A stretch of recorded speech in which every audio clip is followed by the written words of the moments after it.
मैं वो कलम नहीं हूँ जो बिक जाती हो दरबारों में, मैं शब्दों की दीप शिखा हूँ अंधियारे चौबारों में। मैं वाणी का राजदूत हूँ, सच पर मरने वाला हूँ, डाकू को डाकू कहने की हिम्मत करने वाला हूँ।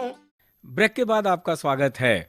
जैसा कि अब मुझे ये बता करके और समय लेने की ज़रूरत नहीं है कि आपके सामने डॉक्टर हरिओम पवार बैठे हुए हैं और आज आप उनसे अपने मन की पूरी भड़ास पूरी कर सकते हैं कि वो कैसे कविता कर रहे हैं, कौन सी कविता कर रहे हैं, उनके क्यों कविता कर रहे हैं, क्या मजबूरियां थी, ये सब प्रश्न पूछ सकते हैं।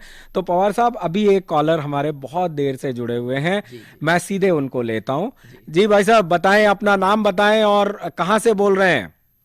हेलो जी हेलो सर, नमस्कार सर। मैं विपिन दिलवारिया मेरठ से ही बोल रहा हूँ। जी विपिन जी बोलिए। और सर, मैं आपका बहुत बड़ा श्रोता हूँ, मैं आपको बहुत फॉलो करता हूँ, आपको सुनता हूँ काफी। जी विपिन जी, सर, सबसे पहले मैं आपके लिए 2 लाइन बोलना चाहता हूँ सर। स्वागत है, बोलिए। सर, लेखन की दुनिया में सभी कवियों की कविताओं का एक सार है।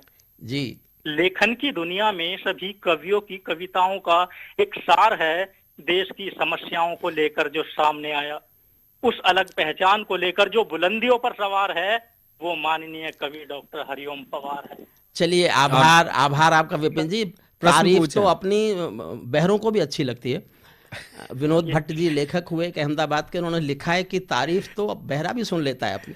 अब आप सवाल पूछिए।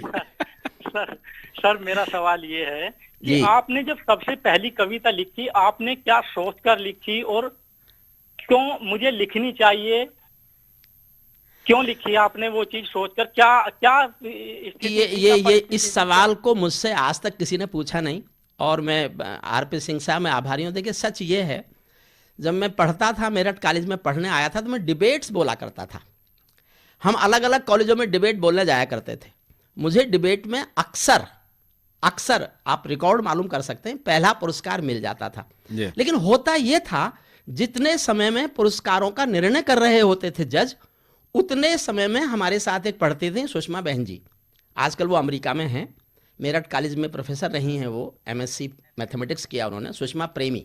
उनके छोटे भाई अजय प्रेमी अभी भी हैं, हमारा जो ट्रस्ट है उसके वो सचिव भी हैं। तो सुषमा प्रेमी जी कविताएं लिखती थीं और ये कहा जाता था कि जब तक निर्णय आए तब तक सुषमा प्रेमी कविता सुनाएंगी।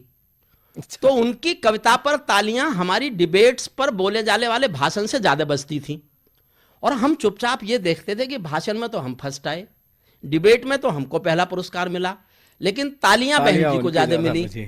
तो जब ये कविता करके ज्यादा तालियां लूट सकती हैं, तो हम भी कविता लिखने की कोशिश क्यों नहीं कर सकते? ये शायद पिछले 45 सालों में आज मैं पहली बार पहली कविता लिखने की प्रेरणा का जन्म का चर्चा कर रहा हूं। तो आपने सुन लिया। सत्य ये है, मैंने फिर कोशिश की, लेकिन एकदम तैयारी होती नहीं है। मैं एक दिन 23 जनवरी का दिन था, सुभाष चंद्र बोस जी का जन्मदिन जिम खाना में मनाया जाता था हर साल, बहुत बड़े लेवल पर। मैं वहाँ से गुजर रहा था, मेरठ कॉलेज में पढ़ने आ चुका था मेरठ कॉलेज। तो वहाँ एक कवि की कानों में आवाज़ आई, नौजवान दोस्तों, मेहरबान साथियों, कौन है जो देश के भविष्य को संवार दे, कौन है जो जिंदगी को प्यार से गुजार दे। अगले दिन अखबार में छपा कि कृष्ण मित्र जी की ये कविता है। श्रद्धेय कृष्ण मित्र गाजियाबाद के हैं, अभी भी हैं। मैंने पहली बार इस कविता की कॉपी की। लिखना तो आता नहीं था, तो मैंने पहली बार इस कविता की, मैंने कहा, वो उन्होंने नौजवान दोस्तों मेहरबान साथियों, मैंने कहा नौजवान दोस्तों ये भी कविता ही होती होगी। फिर धीरे धीरे यहाँ से शुरू हुआ। श्रद्धेय कृष्ण मित्र जी को सुनकर मुझे कविता लिखने की प्रेरणा मिली। मैं आज तक ऐसा मानता हूँ। जी भाई साहब, अब आपके प्रश्न का जवाब मिल गया होगा। जब विपिन जी, धन्यवाद, आपने एक बहुत महत्वपूर्ण सवाल मुझसे पूछा। जी,